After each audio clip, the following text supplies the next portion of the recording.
শৃঙ্খলা, দেশপ্রেম ও নেতৃত্ব বিকাশের আরেক নাম Bangladesh national cadet corps BNCC.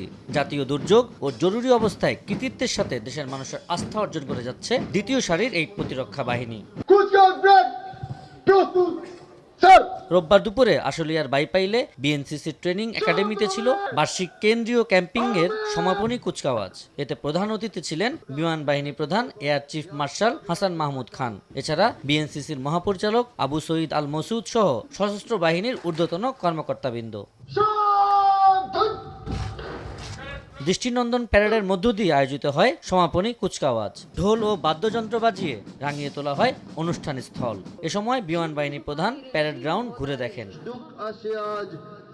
কুচকাওয়াজ শেষে ক্যাডেটদের মাঝে পুরস্কার বিতরণ করে সুশৃঙ্খল কার্যক্রমের প্রশংসা করেন বিমান বাহিনী প্রধান। বলেন, প্রশিক্ষণ ও দেশপ্রেমের মাধ্যমে দক্ষ নাগরিক হিসেবে দেশ গঠনে নেতৃত্ব দেবে এই ক্যাডেটরাই। ভোগান্তি ভুলে চলে আসুন রিগালে। ওয়ারেন্টি সহ স্টাইলিশ কালেকশন নিয়ে রেডি রিগাল ফার্নিচার। বিএনসিসি দেশের বিভিন্ন প্রয়োজনে এবং দুর্যোগকালে মানুষের পাশে দাঁড়িয়েছে।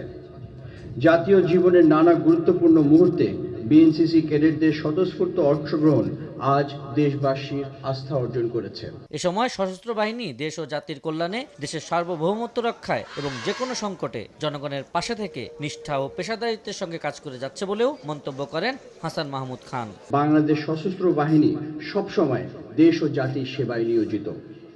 আমাদের মূল দায়িত্ব দেশের সার্বভৌমত্ব রক্ষা করা এবং যে কোনো সংকটে জনগণের পাশে থাকা। সবশেষে মনোমুগ্ধকর ডিসপ্লে প্রদর্শনীর মধ্য দিয়ে শেষ হয় বিএনসিসির বার্ষিক ক্যাম্পিংয়ের সমাপনী কুচকাওয়াজ। আবু সাইদ নিশান, সময় সংবাদ, ঢাকা।